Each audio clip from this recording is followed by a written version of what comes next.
saja. Tentu juga mencegah penggunaan hoax, sebab berdasar pengalaman itu semua akan merugikan kehidupan masyarakat. Dari pengalaman pemilihan umum tahun 2019 lalu, ada beberapa faktor penting yang diantisipasi oleh MUI. Jadi polarisasi masyarakat pemilih yang kemarin itu kan terpolarisasi kepada stigma di mana mereka mendasarkan pada identitas keagamaan. Misalnya istilah cebong, pret itu sebenarnya kan referensinya kepada identitas keagamaan, dan itu menjadi fobia dan sebagainya, dan itu mengganggu kehidupan berbangsa dan bernegara. Oleh karena itu hal semacam itu perlu dihindari di tahun ini, tahun 2004, dan mungkin juga nanti pilkada daerah. Kita berusaha untuk mengurangi itu semua. Intinya kalau memang mau berpolitik ya adu program, itu yang justru yang terpenting. Adu program, adu misi, adu visi, dan itu ditawarkan kepada seluruh masyarakat bahwa mereka punya identitas ABCD, suku apa, agama apa, itu sudah kodrat, itu tidak perlu dibesar-besarkan. Tapi apakah mereka mampu menampung kepentingan mereka, itu yang lebih prioritas, saya kira itu. Berarti ini upaya untuk pembekalan anggota MUI ya, MUI se-Jawa Timur, supaya suaranya nanti bareng-bareng seluruh daerah di Jawa Timur. Cukup? Ya, untuk politik identitas yang berpegang teguh kepada manhaj al-wasati atau wasatiyah, bahwa kami punya tanggung jawab untuk menjaga kondusivitas, menjaga kenyamanan dalam proses demokrasi ini. Kenapa demikian? Karena setiap satu individu dengan individu yang lain pasti punya kecenderungan pilihan yang berbeda-beda. Maka di sini Majelis Ulama Indonesia merekomendasikan boleh berbeda-beda pilihan, tetapi jangan saling bermusuhan, jangan saling membenci antara satu dan yang lainnya. Walau bagaimanapun kita adalah saudara sebangsa se-Indonesia yang punya tanggung jawab untuk merawat persaudaraan sesama anak bangsa. Dan ini narasi-narasi ini berangkat daripada narasi agama, dari perspektif agama. Banyak kegiatan politik tahun ini diselenggarakan di Jawa Timur. Gimana tanggapannya?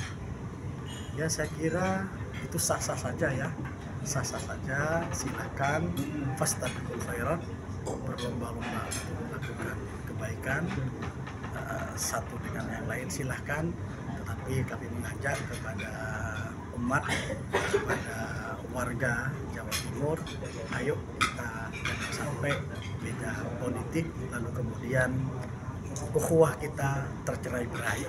Ya, politik ini hanya 5 tahun sekali, sedangkan ukhuwah, apalagi ukhuwah Islamiyah, kita sampai mati. Menggunakan identitas untuk menegasikan pilihan politik orang lain. Pokoknya bahwa kemudian kita tetap memilih orang Islam itu fakta politik gitu loh. Kalau saya mengatakan kenapa di Indonesia yang jadi presiden mesti orang Jawa, tapi apakah konstitusi kita mengharuskan orang Jawa jadi presiden? Tidak. Tapi kenapa tetap orang Jawa yang jadi presiden? Ayo, ngapunten nggih Madura. Kenapa ayo? Itu fakta politik. Ya kan? Karena setelah demokrasi itu kan one man one vote kan. Orang Jawa itu kan 60-70% itu loh, sebagai jumlah pemilih terbesar di Indonesia itu, sehingga mendekatkan diri dengan identitas kejawaan menjadi sebuah pilihan. Makanya waktu konvensi Golkar beberapa tahun yang lalu, konvensi Golkar itu ada seorang calon presiden namanya Abu Rizal Bakri. Nah, sehingga ya pernah ikut konvensi calon presiden Golkar kan, dengan Dahlan Iskan dan sebagainya. Nah, narasi yang dia bangun adalah saya Abu Rizal Bakri, saya orang Bengkulu, tapi saya dekat dengan Jawa.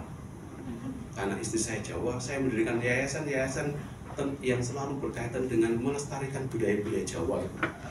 Betapa susahnya dia untuk mengidentifikasi bahwa dia dekat dengan Jawa itu. Padahal kan nggak harus. Tetapi karena Jawa itu sudah apa namanya, sudah menjadi narasi dominan, sehingga seolah ya presiden ya gitu. Jawa.